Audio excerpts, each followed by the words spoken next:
Super 6 ఇచ్చేలా మేనిఫెస్టోతో న్యాయవంచన, సార్వత్రిక ఎన్నికల్లో సూపర్ 6 సహా 143 హామీలతో మేనిఫెస్టోను విడుదల చేసింది చంద్రబాబు. అధికారంలోకి వచ్చి ఏడాది పూర్తి, ఇచ్చిన హామీల అమలుపై దృష్టి పెట్టని కూటమి ప్రభుత్వం.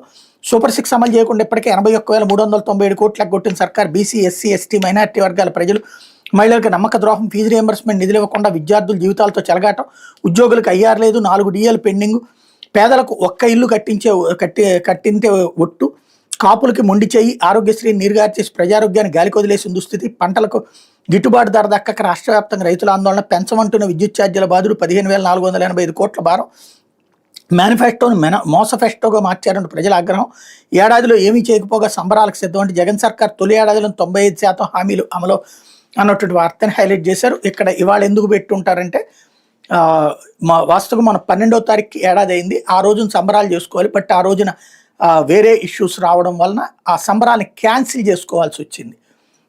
దేశవ్యాప్తంగా అందరూ కూడా అప్పుడు ఓ రకంగా సంతాప దినాలు పాటించినటువంటి సందర్భం కాబట్టి ఇప్పుడు టైం ఆ ఇష్యూస్ డైవర్ట్ అయిపోయినాయి కాబట్టి ఇప్పుడు మళ్ళీ ఆ కార్యక్రమాన్ని పెట్టుకుంటుంది వాళ్ళ ప్రభుత్వం. అందుకని ఈ వార్త రాసినట్టున్నారు. లేకపోతే ఉపాధి